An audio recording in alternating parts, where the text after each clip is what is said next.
Welcome to True to Blueprint. Wow, this is a hard one. I was going to do it right after the game, but I thought, well, that's not what I do. I don't do the wonderful things Steve Dangle does and come on there and just be a fan and emote. I told you guys, if we went in there thinking we are your overlords, that didn't mean when we got a lead, we could then go, and we're such your overlords, we're going to leave you with a babysitter. You have to overlord people from one end of the ice to the other, from the minute the clock starts to the minute it ends.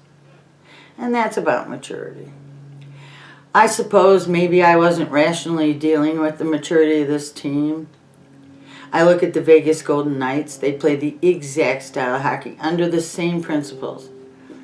But unlike our team, everybody on that team was someone that his team didn't feel like protecting.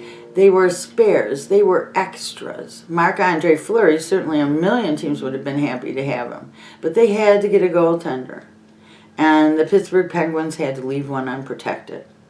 They took that goaltender. But all other things being equal, most of what's going on with the VGK, word VGK, it's not even a word, but my phone thinks it is, which is awesome, is that no one on that team feels like they're solely responsible for anything at all, okay?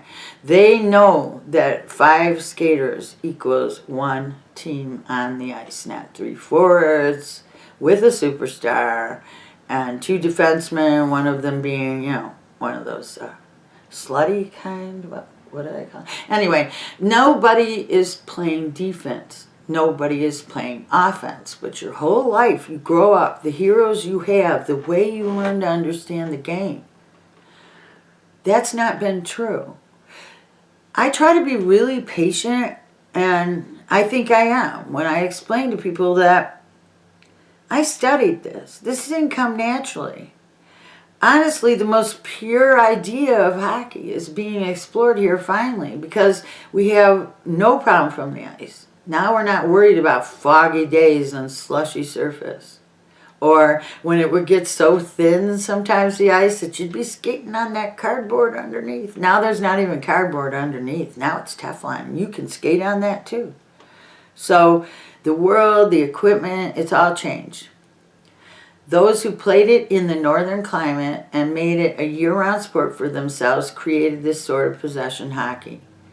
There is no job description, but places on the ice are places like, that's a center's responsibility. So if you're standing where you're standing, if you're where the center would usually go in a traditional setup, then you have to do a center's job.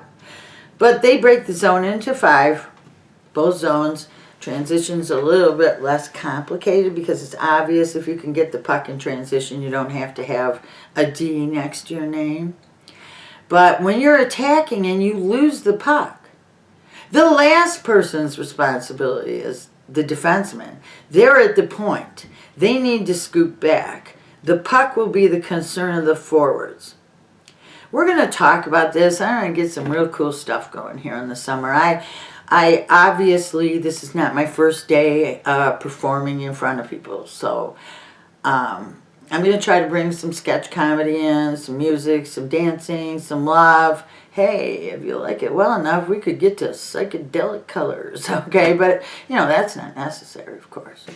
But right now, we're just going to wrap this season up with me saying that it feels like the whole thing just isn't worth it.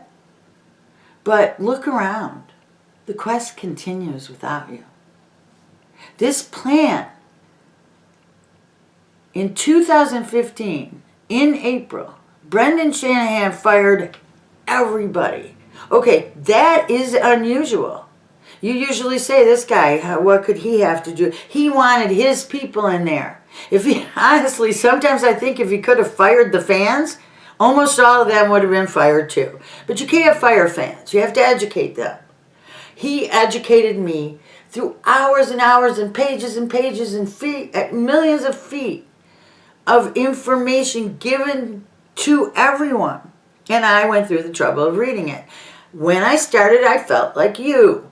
I felt like, hey, this is just a sales job, okay? This isn't interesting. You know, they're just saying they're going to win. And when they say they're going to win, and who doesn't, then they just sit back and go, oh my God, like the people aren't believing in me. I've got to do something.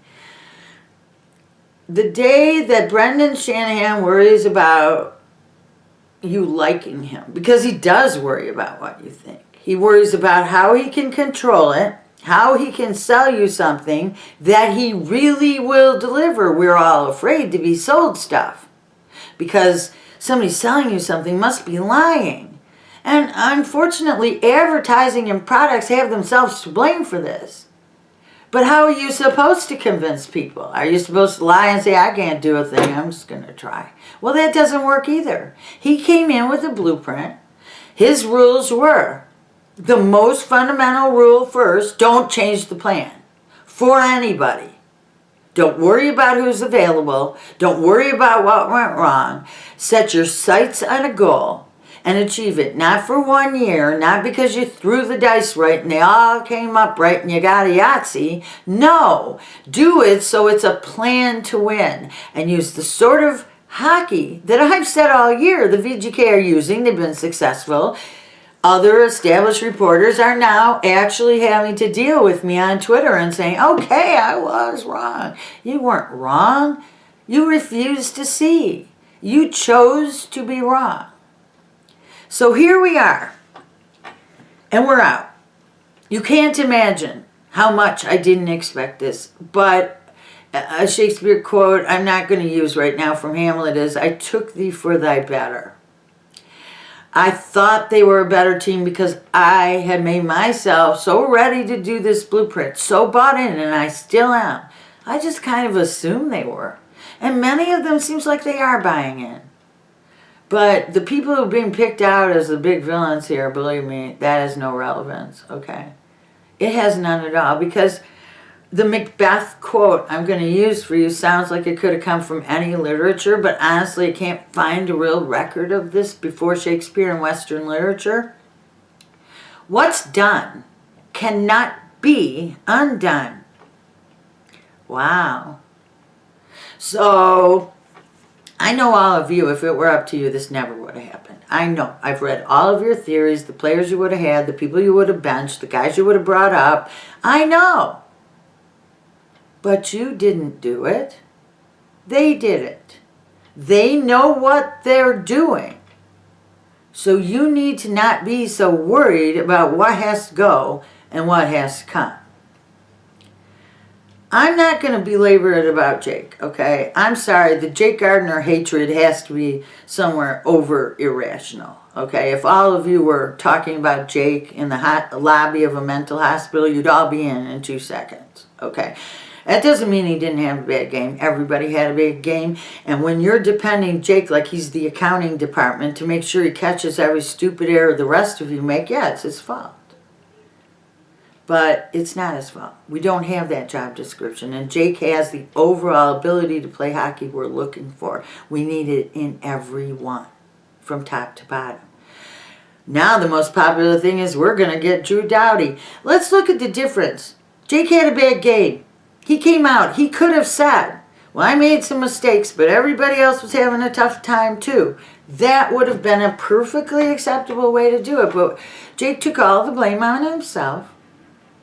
And I find that that may be one of the qualifications he has more than anything that make him preferable to 10 Drew Doughtys, who after Game 3 of his team being in such horrible jeopardy, on the ropes, about to be eliminated by an expansion team, his 2 Stanley Cup team, he said, and I mean, you can look this up, Hockey Night in Canada ran it. Hey, I did everything right. I gave my team chances. I guess they just didn't know how to finish. They didn't know how to capitalize. Okay, I'm not saying it's word for word. I believe it's actually worse than that. I'm trying to be fair to him. Logo on the front doesn't mean those guys were wrong and you were right. It doesn't matter how good you played individually. It's not an individual game and nobody gives a frickin' flip how well you played.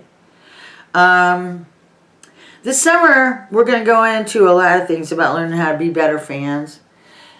One last thing I want to just say to you is, when you see me online and I'm so sure, and you say to yourself, why is she so sure? Why is she right and I'm wrong?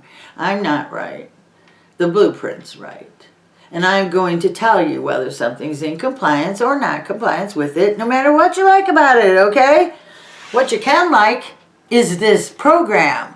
And a lot of you people are watching. I love that, but I could stop running all those weird and uncomfortable ads I hate to run if you guys would subscribe, okay? And how do you know that video's coming out? They'll let you know. Even if you say, I don't want notifications, you'll still get the first couple, and then you won't. I'm telling you, this is a worthwhile ride. And it's not like there won't be any fun talking about hockey if we all just fall into line. We're not gonna shut up and watch. That's what my husband says stand witness means. It means at least realize what's real and what's not real. And when I'm so sure online, that's what I'm saying. You're not being real. And it's not like I haven't been wrong. It's like I've believed them and they haven't given me any reason not to. Okay, share this video, not with everyone you know, with the people you feel will like it. Please subscribe. It means so much to me to know why I'm doing this, and I'll do it. For 21 subscribers, I will continue to do this twice a week. But it would be nice if the people who regularly watched, and since it's almost the same exact number that I hit in after 24 hours, I gotta think it's the same people mostly. So like, subscribe, put things into this. I'm gonna be at least starting an email account based on this show that you can write to, and I'll run that address when that happens. But a lot of things are going to change. We're going to get more comfortable. We're going to sit down. We're going to see if Dawn's really got a really big fat butt to go with all the rest of her. We're going to know. I'm not hiding behind a desk anymore. And I'm not going to hide the things I have to offer, because this blueprint means everything to me. Don't ask me why I take hockey so seriously. It's really not about that. It's just that my hockey now resonates with everything that saved my life, okay? And I want you guys to be there, okay? I think it's really cool, and you could be part of it. All right, I'm going to continue to put one out, so we'll see you early next week. I'll be back. I promise.